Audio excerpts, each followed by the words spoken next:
Friends welcome back to my channel Rupa's kitchen with vlog. तो তোমরা সবাই কেমন আছো? আশা করছি ভালো আছো আর আমিও ভালো আছি। তো আজকে কোনো রকম ব্লগ তোমাদের সঙ্গে শেয়ার করছি না। আজকে একটা রেসিপি তোমাদের সঙ্গে শেয়ার করব। সেটা হলো মাটনের রেসিপি। খুবই অল্প পরিমাণ তেলে কিভাবে দারুণ স্বাদের একটা মাটন রেসিপি তৈরি করা যায়, তো সেটাই তোমাদের সঙ্গে শেয়ার করব। তো ভিডিওটা প্রথম থেকে লাস্ট পর্যন্ত দেখতে থাকো, খুবই ভালো লাগবে। আর স্কিপ করো না, স্কিপ করলে কিন্তু একটা ভালো রেসিপি তোমরা মিস করে যাবে। তো চলো আমার কিচেনে আমি চলে যাই আর প্রথম থেকে লাস্ট পর্যন্ত ভিডিওটা দেখতে থাকো। তো খাসির মাংসটা বানানোর জন্য দেখো এখানে আমি কিছুটা পরিমাণে রসুন নিয়েছি, আর একটা টমেটো কুচিয়ে নিয়েছি বড় সাইজের, একটা নিয়েছি লেবু, আর একটু ধনেপাতা কুচিয়ে নিয়েছি, আর 3টে পেঁয়াজ কেটে নিয়েছি। আর এখানে দেখো খাসির মাংসটা রয়েছে। মাংসটা আমি ভালো মতো পরিষ্কার করে ধুয়ে নিয়েছি। তো এখানে প্রায় 600 গ্রাম মাংস আছে। তো এটাকে আমি ম্যারিনেট করে নেব, তার জন্য আমি দিয়ে দিলাম 1 চামচ পরিমাণে লবণ। তো লবণটা আমি আবারও পরে দেব। দিয়ে দিচ্ছি হাফ লেবুর রস। তো এখানে আমি লেবুটা হাফই ব্যবহার করছি, গোটা লাগবে না ব্যবহার করতে, তো হাফটাই আমি দিয়ে দিলাম। তারপর এখানে দেখো আমি 3 টেবিল চামচ সরষের তেল দিয়ে দিচ্ছি। তেল দিলে কিন্তু ম্যারিনেট করতে খুবই সুবিধা হয় আর মাংসের ফ্লেভারটাও ভালো হয়। তারপর এখানে দিয়ে দিচ্ছি আমি 2 চামচ আদা রসুন বাটা। আদা রসুন আমি একসঙ্গে বেটে নিয়েছিলাম, সেটা দিয়ে দিলাম। তারপর এখানে দিয়ে দিচ্ছি আমি 1 চামচ ধনে গুঁড়ো, 1 চামচ জিরের গুঁড়ো, দিয়ে দিচ্ছি 1 চামচ পরিমাণে হলুদ গুঁড়ো,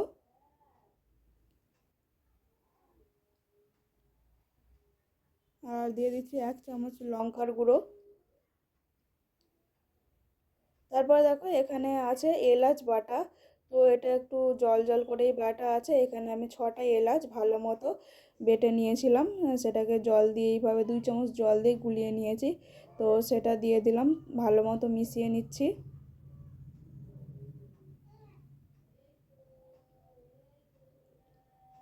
আর একটা কথা আমি বলতে ভুলে গিয়েছি, যেহেতু আদা রসুনের সঙ্গে এখানে কাঁচা লঙ্কা বাটাও ছিল, তাই আমি লঙ্কার গুঁড়োটা একটু কমই দিলাম। সমস্ত কিছু ভালো করে মেশানো হয়ে গেলে এখানে আমি নিয়ে নিয়েছি কিছুটা পরিমাণে পেঁপে। তো 1 কুচি পেঁপে আমি নিয়ে নিয়েছি, সেটাকে আমি গ্রেট করে দিয়ে দিচ্ছি। পেঁপেটা দিলে কিন্তু খাসির মাংস একদম সফট হয়ে যায় আর খেতে খুবই ভালো লাগে। তো সেটা আমি দিয়ে দিচ্ছি এইভাবে গ্রেট করে।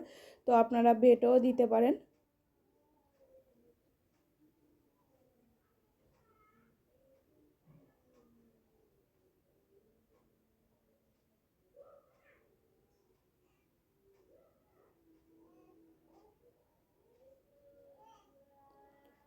তো গ্রেট করে দেওয়া হয়ে গেলে এটা আমি মাংসের সঙ্গে ভালো মতো করে মিশিয়ে নিচ্ছি।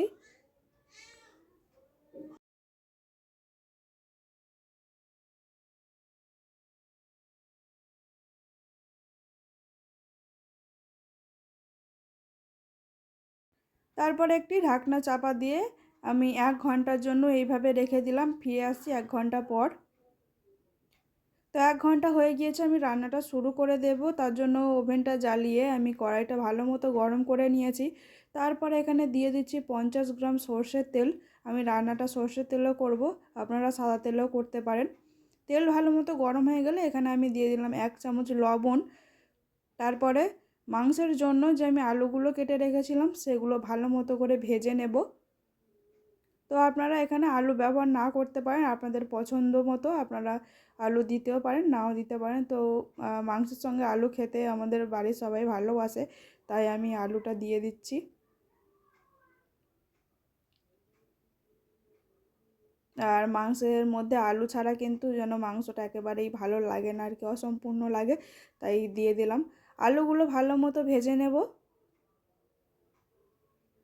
তো কিছুটা পরিমাণ হলুদ দিয়ে আমি আলুগুলোকে ভেজে নিচ্ছি ভালো মতো করে। খুব বেশি সেদ্ধ করার দরকার নেই, ভাজার সময় হালকা উপর থেকে একটু ভেজে নিলেই কিন্তু হয়ে যাবে। আলুটা যেহেতু আমি মাংসটা যেহেতু আমি প্রেসার কুকারের মধ্যে দিয়েই করব, তাই আলুগুলো কিন্তু প্রেসার কুকারে দিলে ভালো মতোই গলে যাবে। তাই ওপর থেকে একটু লাল লাল করে ভেজে নিয়েছি। ভাজা হয়ে গেলে আলুগুলো আমি তুলে নিচ্ছি।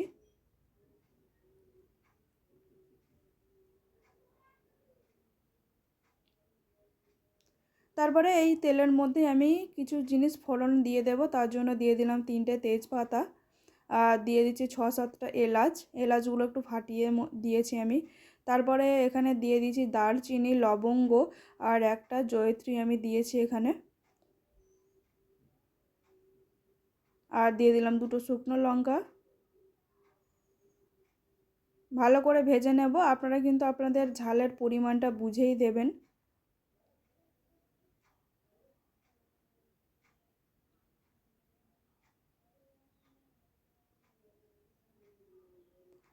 ফোড়নটা ভালো মতো ভাজা হয়ে গেলে আর যে রসুনগুলো আমি এখানে ছাড়িয়ে রেখেছিলাম সেটা দিয়ে দিলাম। এখানে 8 থেকে 9টা রসুন আছে।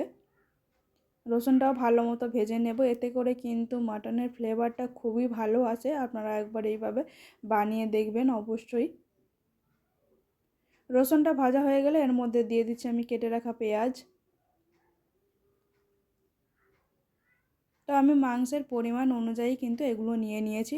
আপনারা আপনাদের মাংসের পরিমাণ অনুযায়ী কিন্তু মশলাপাতিগুলো নিয়ে নেবেন। তো পেঁয়াজটা একটু ভালো মতো করে ভেজে নেব।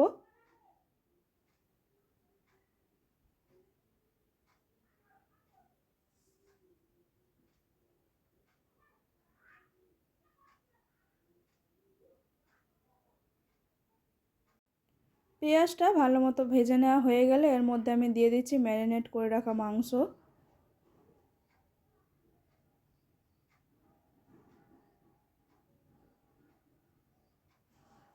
এরপর ভালো করে মাংসটাকে নাড়াচাড়া করে পেঁয়াজের সঙ্গে মিশিয়ে দেব।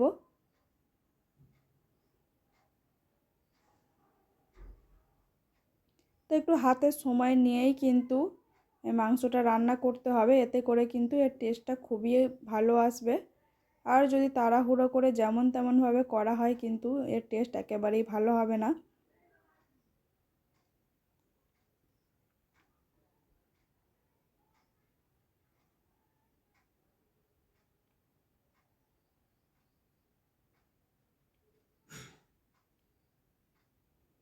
পেঁয়াজের সঙ্গে মাংসটা একটু ভালো মতো মিশিয়ে দিলাম। তারপর এইভাবেই কিছুক্ষণ রেখে দেব।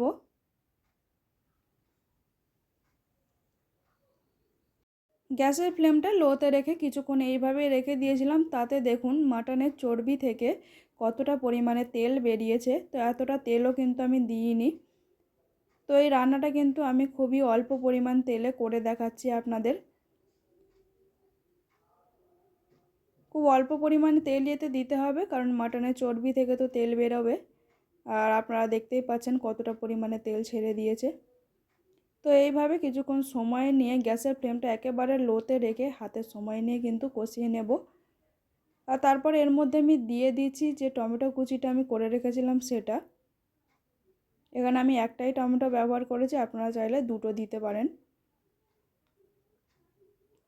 টমেটোটা দিয়েও ভালো করে কষিয়ে নিচ্ছি। ততক্ষণ পর্যন্ত কষাতে হবে যতক্ষণ না টমেটোটা ভালো মতো গলে যায় আর মাংসের সঙ্গে ভালো করে মিশে যায়।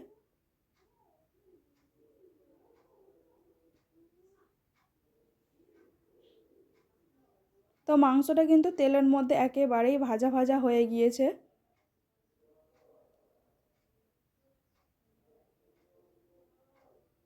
আর টমেটোগুলোও দেখুন একটু নরম হতে শুরু করে দিয়েছে।